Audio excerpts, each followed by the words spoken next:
And as most of us in this hall know, he has moved us to our checkbooks. And the Democrats are not the only bundlers.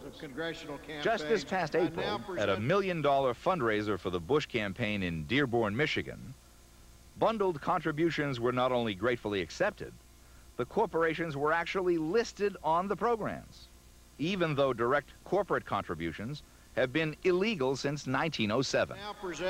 With enough money, you can actually buy a seat in the circle of power, like at this special affair called the President's Dinner, held last spring in Washington.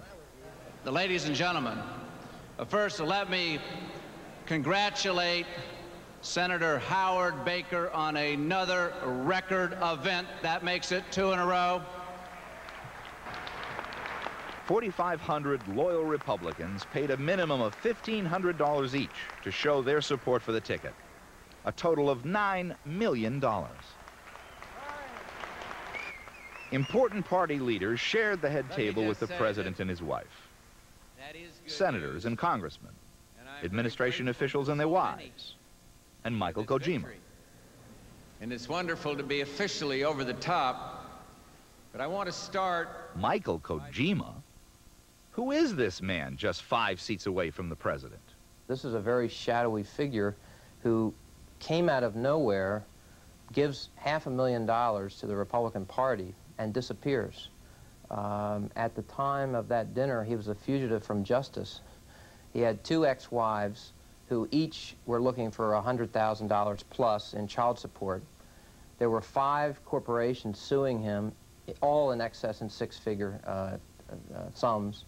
This is the best photograph we could obtain of Kojima. He hasn't been seen since. How did Michael Kojima come up with $500,000? No one seems to mind, including the dinner's chairman, Howard Baker. Howard Baker is a former U.S. senator for several terms, very respected, is Everett Dirksen's son-in-law, chief of staff to the President of the United States with Ronald Reagan. And during Watergate, he's very famous for asking about Richard Nixon. What did the president know and when did he know it? He's not asking these questions about Michael Kojima. Even though each party gets $11 million in taxpayer money to spend on their conventions, there are still lots of ways that corporations can help out, like receptions and hospitality suites for delegates and elected officials, and even more influential, the loan of key corporate officers to help organize the convention. Philip Morris Company was a major contributor to the Republican convention, just as it was at the Democratic convention. And that fact has some healthcare advocates hopping mad. The irony that a party that touts a drug-free America is being in great part financed by the leading tobacco companies in the United States, the leading alcohol companies, speaks for itself. President and I got a chance to talk this morning. Craig Fuller was the chairman of the Republican National Convention. He was in charge of stage managing the convention for maximum media impact, to create that bounce to get the president reelected. The president is excited. He and I talked this morning. He liked a lot what he saw. Fuller and the president talk a lot. Most of the speakers who've been on They're that old podium. friends. In fact, Fuller was Bush's chief of staff while he was vice president. But Fuller no longer works at the White House. His real job is Director of Corporate Affairs for the Philip Morris Company. Fuller was working the convention for the Republican Party and for Philip Morris. Perhaps the Republicans feel that he did a good job for the party. I'm sure Philip Morris feels he did a good job for them.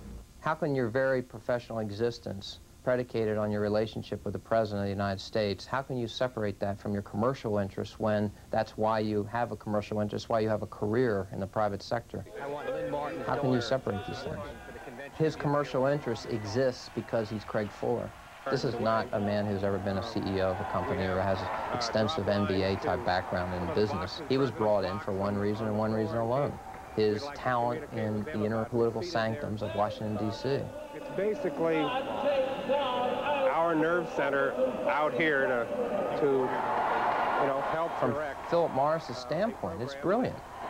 Gives us a chance to talk to 14 or 15 million people. I mean, who can criticize that company? They're very shrewd. They know how to get the job done.